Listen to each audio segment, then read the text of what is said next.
Welcome back, everyone. Joining me, not as always, given he was away last month, is my co-founder, Joey Gumentauta. We are out here in DC. It's Friday, May 17th. Yes. So running through a little bit more about what's going on this week, but we can just dive right into it. I Let's do it. mean, well, first of all, how was the trip? It was great. Thanks for asking. Great to be back. Did a little tour of Italy, which was super fun. Was out there for a wedding, and yeah, just was super busy trying to keep up with you guys, trying to keep up with the platform. But here we are, back on a Friday. Well, we're happy to have you back, obviously. And so, jumping right into it, obviously, everything that happened this week is in relation to inflation. So, Yes. if we want to dive into that, I can give a brief overview and then we can just kind of go into it. Why do we care about it? Why everyone should actually care about it? And so, big news this week was inflation cooled slightly. Yep. Obviously, based on the markets, you would have thought that this came down to 2%. It did not. Yep. It's still hovering at that 3.4%. And that's slightly down from the previous month. But at the same time, it's not enough to hit the Fed target of 2%. And Right. why people care about inflation is really not the inflation metric at all. It's the effect that it has on the Fed's movement around the interest rate hikes or cuts. And so, beginning of this year coming in, the Fed had said that we would hit a 2% inflation rate. And when we get it down, and this is from previous historic highs in 2021 of about 9%, Yep. you need to raise interest rates in order to match that. And so they did, all the way up to 5.25 to 5.5 Yep. on the benchmark rate. And so now they're looking to curb that inflation down to the 2%, which is enough, in their opinion, to warrant an interest rate cut and bring the economy roaring into a new New cycle, era. a new Yeah. era, so to speak. So, why should we care about it? Obviously, it's the interest rate decision, but if you wanted to go through a little bit more about what we're looking at when we think about the inflation rate and why it is that we're monitoring it so closely, but just again, it's really about that interest rate. And Yeah. so, talking a little bit more about the inflation, how are we looking at it at Mogul when we determine the properties that we're choosing, the markets that we're choosing? Pretty much just blanket slate. What's your opinion on inflation and how it relates to the market? Yeah, 100%. I mean, it's just like you were saying, there's a direct relationship between inflation and interest rates, right? As we saw record high inflation kind of going through the pandemic, like in 2021, as Alex was saying, 8, 9%, topping out kind of around the 9% level. That's when we saw interest rates really hike up, right? And the reason was because we were still experiencing some pretty high growth. And so those interest rate adjustments is essentially the central bank's way of combating that high inflation, right? We don't want inflation to top out too high, because that means obviously the value of our dollar is weaker for us as consumers, is weaker for us from a world economics perspective.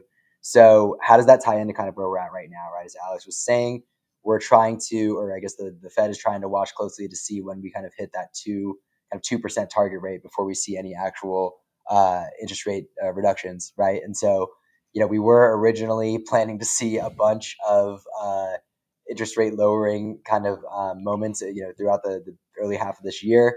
Probably not going to happen, or as it's definitely not going to happen in the first half, as we're seeing as we're already getting towards June. And so once we do kind of get to that 2% target rate, then we will hopefully see interest rates come down throughout the rest of the year. And as Alex was saying, how does this relate to our investments? Well, right now, right, the kind of the cost of our capital is what determines what yields that we need to hit from a real estate perspective to make sure that leverage, those mortgages that we're taking out on the properties are valuable to us, right? Because if our yields are south of where those rates are in terms of our mortgage rate, the leverage is just not going to be accretive. There's no reason to take it out. The cost of borrowing is actually going to be higher than the yield return that we're making on our property, appreciation aside.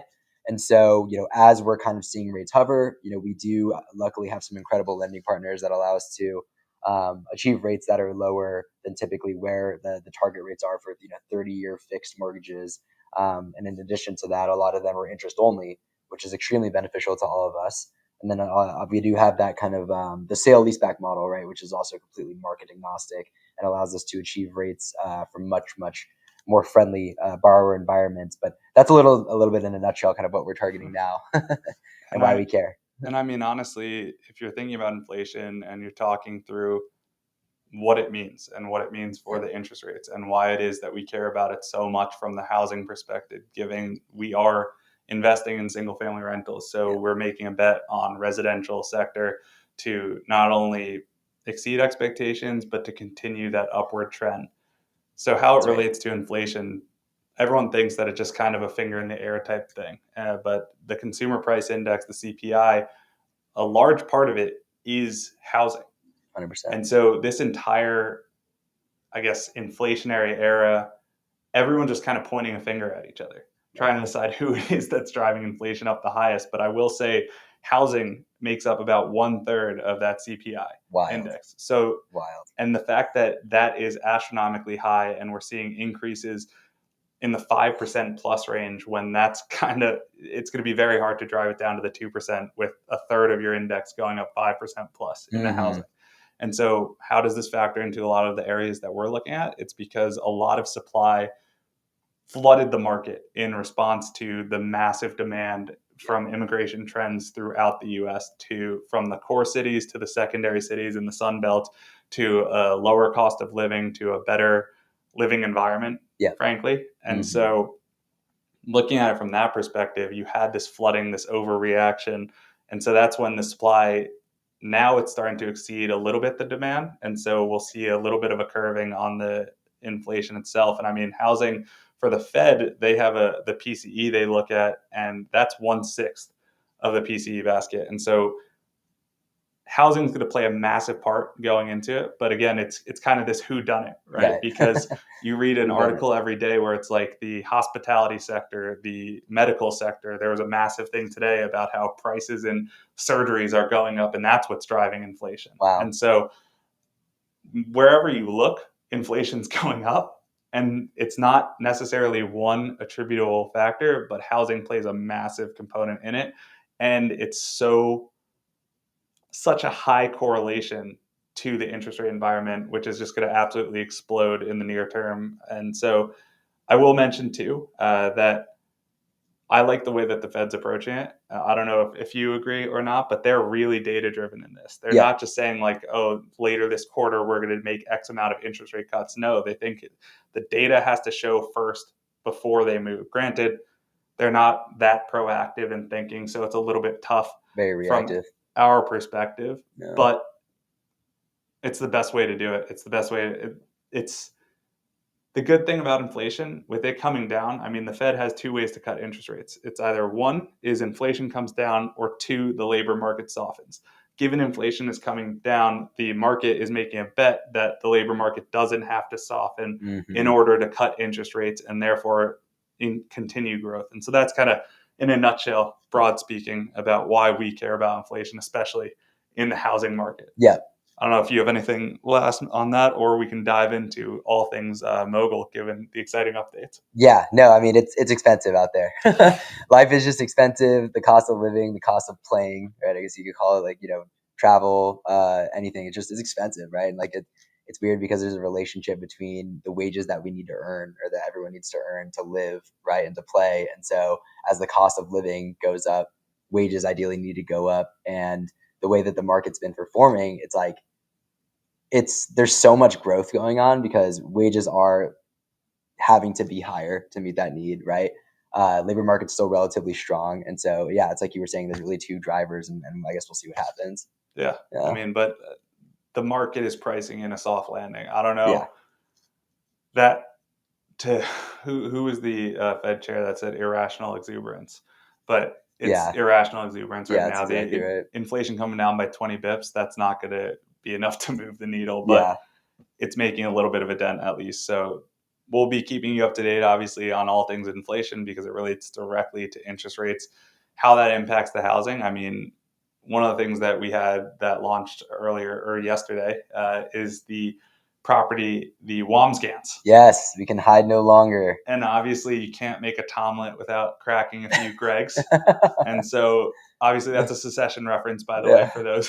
as the we're we're name. not just making puns up here for the sake of making puns, but The juice isn't worth the squeeze, right? My oh, favorite Alex quote from the week, by the way. yeah, just juice isn't worth the squeeze. I So love that one. I got a like high level overview why it is that we care about this asset, why it is that it made it out of the hundreds, if not thousands, that we analyze on a monthly basis.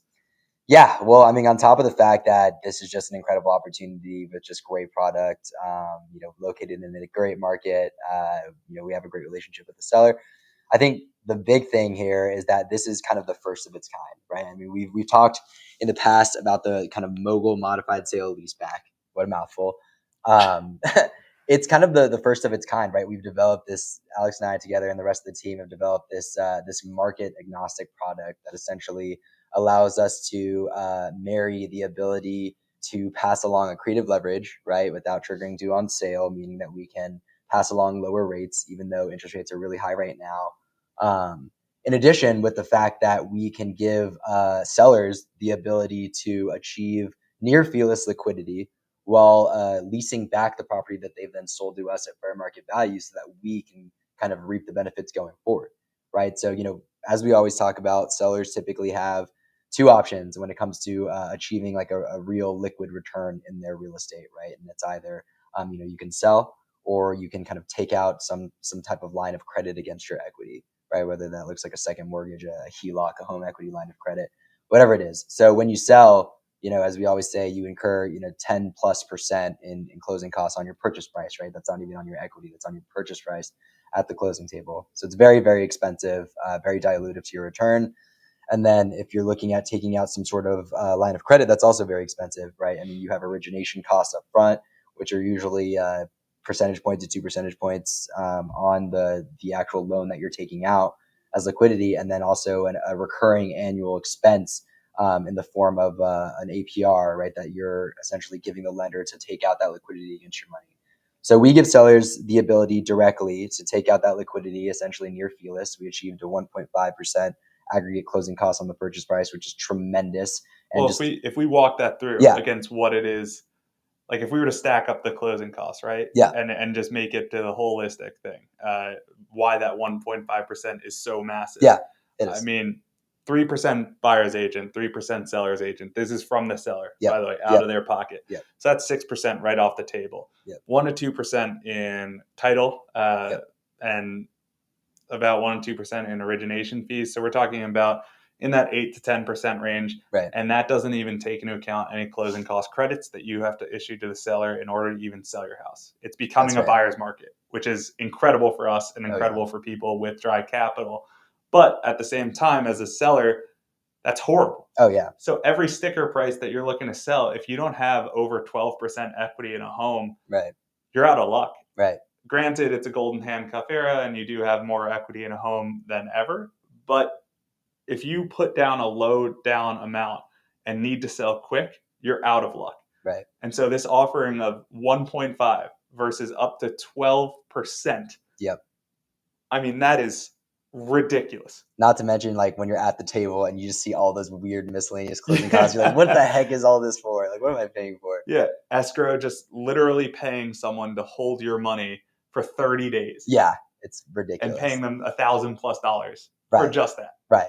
which is egregious in my opinion. But anyway, Insane. No, that's a perfect analysis. I mean, that's exactly why we care. That's exactly some of the benefits that the platform provides. But on top of that, too, we're also giving sellers the ability to maintain the benefit of those quote unquote golden handcuffs, right? Like they don't want to sell because one, that rate that they have, I guarantee you, right? The average rate right now of existing loans is like 4.5%. And we're topping out at like 8%, sometimes 9, 10% on investment grade loans right now for people looking to buy single family rentals. So tremendous value because you still can kind of hold on to those proverbial golden handcuffs.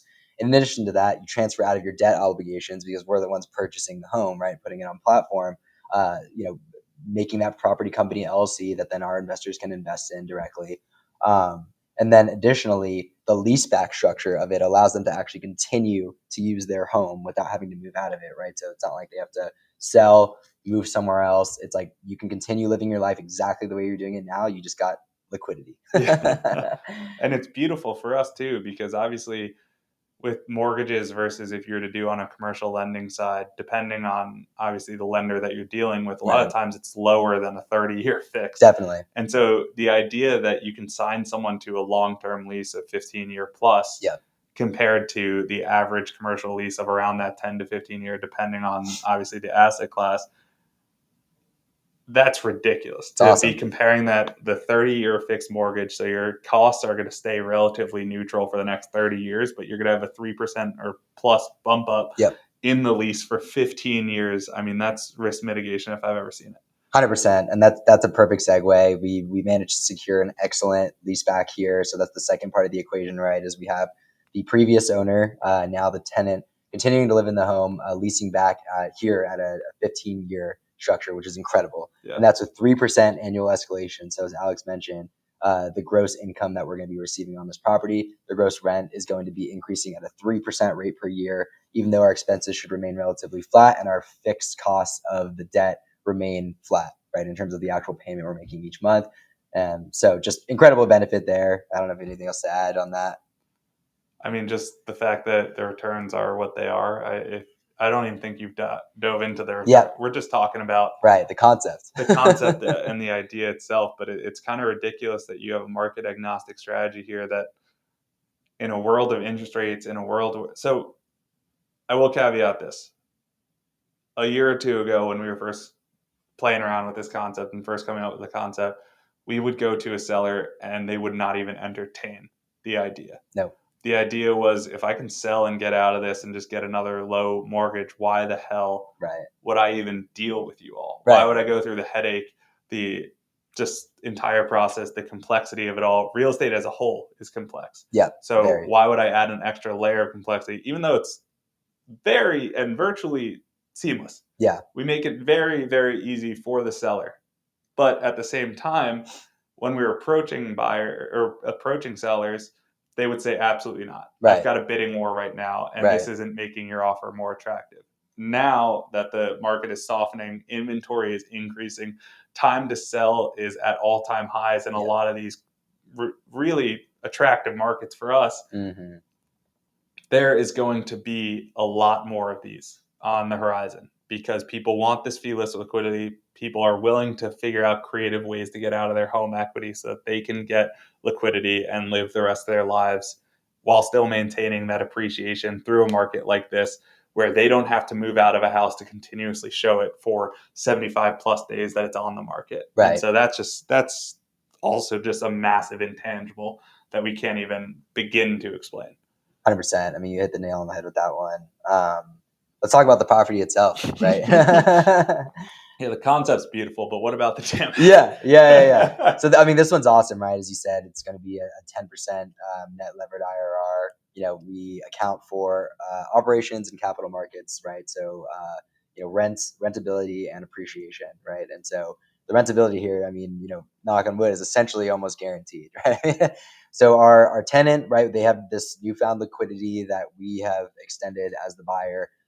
That's going to be essentially securing their rentability to be able to, pay back the lease going forward with 3% annual escalation. So just great on the operational front. You'll see your first dividends for the month of June actually paid out in July. So that'll be tremendous there, along with the other properties that we'll continue to talk about later. But the other piece of it is appreciation, right? I mean, we're underwriting relatively low appreciation here. So we're underwriting 2.5% annual escalation, right? In the market where we've seen in the past 5 years, 60% increase in property values. Yeah. So, not a bad bear case assumption there. That's base. Though. Yeah, it's base. Yeah, that's true, right? That's base. Yeah, why are you saying bear? I mean, the fact is home appreciation over the past X amount of years has been 4.6%. Right. And to assume 2% below that in a time when interest rates are going to come down in the foreseeable future, absolutely incredible. Not to mention it's a core area. Yeah, it is. It is. Beautiful area, golf course central. Well, you're relatively close by. Jersey. Yep. So, no, I mean, we're super excited about it. The product is great. 4-bed, 3-bath. You'll see a video of the property on the listing. That's really cool. We actually were able to get that up there for SpitzCon as well. Any other updates you want to talk about the area or the property? Or I mean, this is just as close as you can get to an interest-bearing savings account that is absolutely going to destroy the market and also stays within the threshold of depreciation to allow for a passive loss. Exactly. So the fact that it's a 10% plus, the fact that we're passing along the depreciation, I mean, 10% is not bad. 10% in a very risk mitigated circumstance. I mean, we're investing countless people we know are investing in it. And so outside of that, I mean, it's just an incredible property. We're very fortunate for the seller for partnering up with us on this second of its kind now, because we were first of its kind a year back with the Bowser, Yeah. obviously being the flagship property, so to speak. But no, I mean, Jersey's just continuing to grow. There, it's the highest concentration of people, Oh, is that right? the highest concentration of people.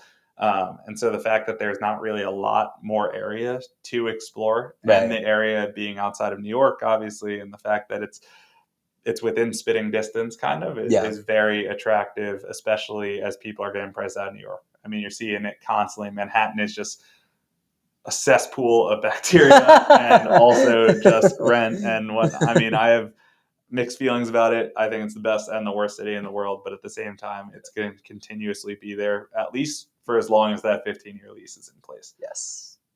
So outside of that, I mean, that's kind of a high level overview. But if we wanted to, is there anything more on Lakeside, or we can jump right into the property updates? I would definitely go check it out. I'll be checking it out today. Get my first investment in there. It's that day of the month where I gotta put those additional savings into my savings account, right? Being I use Mogul as my savings account, so I'll check it out. But yeah, we can jump into the property updates. Perfect. Well, whew, dealer's choice. We got a few here today. Let's see. Let's start him off strong. Give him a Bowser. Yes. So Bowser, yeah. Bowser's been great, right? We just had our new tenants settle in. You'll see the first payouts coming out this next month, right? Coming up in the next, 2 weeks, 2 to 3 weeks. So tremendous value there. Obviously, the property itself is just great product. Some of the best product I've ever visited in the Dallas area. Maybe we're partial to it. But yeah, why don't you just give a quick overview, obviously, of the location, what's going on around there in your, Highland Park, the top suburbia submarket in the country, whatnot. So Highland Park is largely considered one of the wealthiest suburbs throughout the entire United States, not even Yeah, just Texas. it's true. It's the place where a lot of New York staples are actually moving to in the Highland Park Village area, because there's such a high concentration of wealth. You have obviously the country clubs in the area that are attracting the likes of, I mean, who is there? Spieth, Yeah, DeChambeau, Cuban. yeah. What's Scheffler? Yeah, Scheffler, yeah, like Scheffler. Yeah, all of these yeah, ridiculous billionaire, millionaire type people.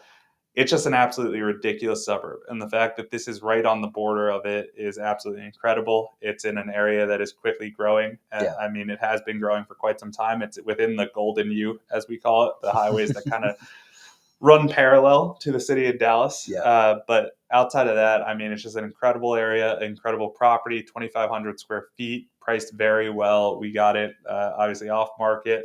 And then on top of that, we were able to pass along a sub 3% mortgage. So it's largely an appreciation play, with debt service being covered entirely by Yeah. a long term tenant, which in today's interest rate environment, very tough to do. Very tough. Beyond that, if we're talking about, I mean, a little bit more of a qualitative piece of data, my mom always told me, invest in a town and a piece of real estate where there is a cheese shop, Cheese an shop. That's great. artisanal cheese That's shop great. that has lasted a time. And what is right around the corner from this? A cheese shop, an Equinox, a Whole Foods. One of the highest prices coffees, and keep in mind, I've been in New York. One of the highest priced coffee places I've ever. La La Land, Oh yeah, great cafe. spot. So that's a little bit more of an update on Bowser.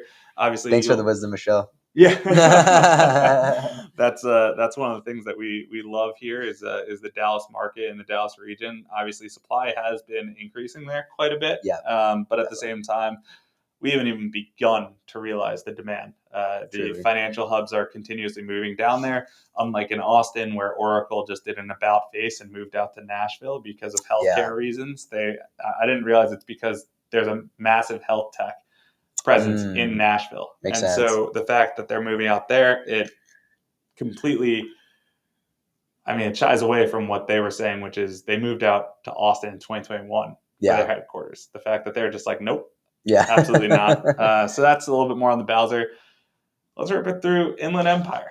Yeah, Inland Empire. What's going on with the Logan? So Logan's bookings are starting to definitely ramp up, which is incredible.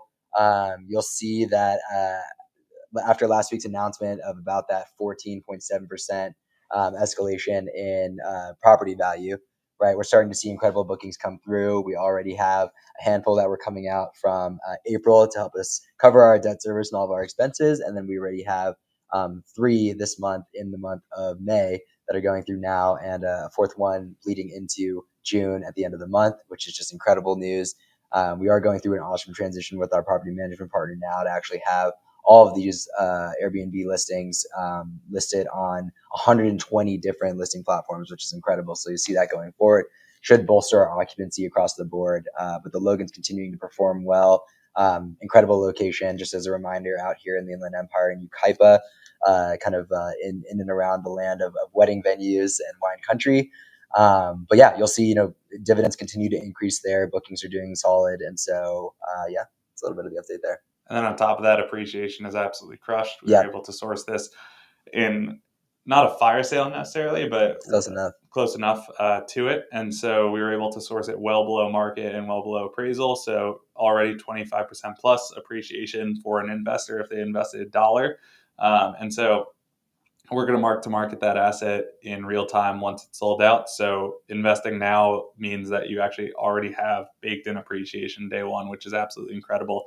Outside of that too, we're doing some pretty creative strategies that will keep everyone attuned of in the a little bit more creative in that area in particular, given Yes. its wedding country. But we will continue to update people as bookings come in, as appreciation comes in, and more. But that's a little bit more on the Logan.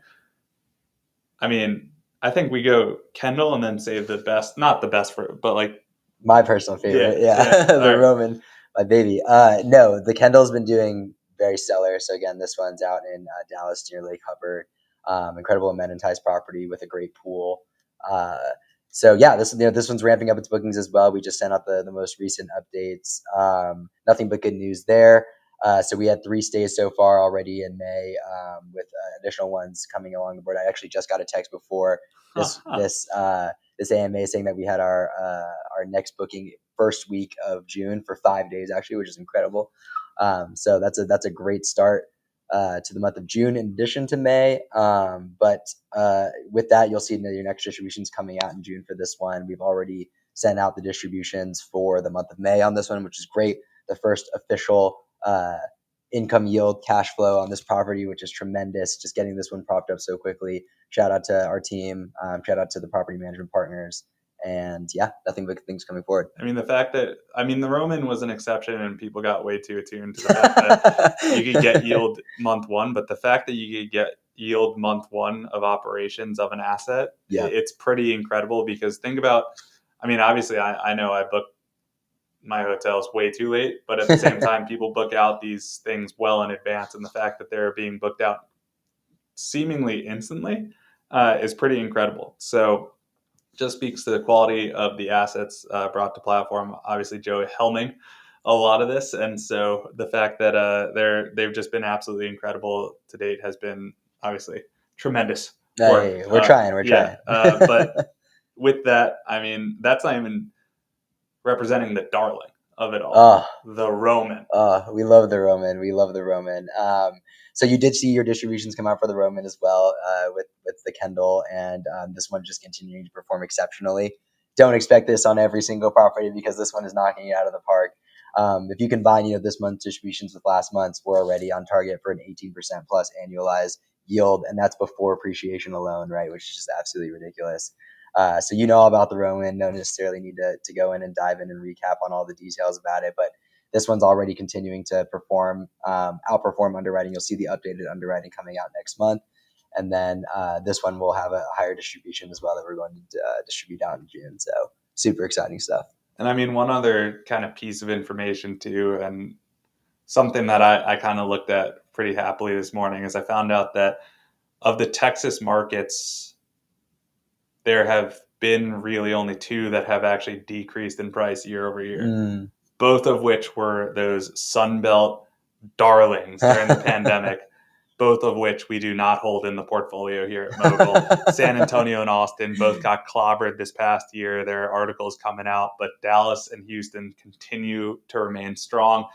Don't buy into the hype just because someone tells you that Austin's where it's at. Obviously, it's ridiculous to think that you can invest on the word of a tailwind, so to speak. Truly. It was kind of so. I mean, the irrational exuberance in the market and emotion-driven purchase decisions is just massive, Yeah. and playing into the hard data, which is what we do, is exactly why it is that we're bringing you these pure asset plays. And Well said. so Well said. those exact markets are ones that we firmly believe in, ones that we dove pretty deep into the data for. So absolutely incredible. But I mean, that kind of brings us up on time. I don't know if you have anything last minute that you'd like to say or anything else, but I think that's all I Yeah, same here. had. No, super exciting week. Obviously, we're working super hard behind the scenes to bring you the best possible product, platform, user experience out there. I literally watch Alex obsessing over his computer, plugging out the coolest new UI UX along with Aton, along with Thomas. Shout out to the team. Definitely go check out the newest listing because I'm telling you, this one's going to be crazy. First of its kind. You'll see many more like it in the future, but this is going to be a home run. And next week we'll be calling you in from California. So if Yes, you're out in California, definitely hit us up because we'll be out there the entire week from the Bay Area all the way down to LA. true. West So Coast tour. West Coast Road Tour. Wait, what? Roadshow. Roadshow. Okay, good. Hey. There we go. All right. Well, thank you everyone for joining, and see you next week. Thanks, everyone.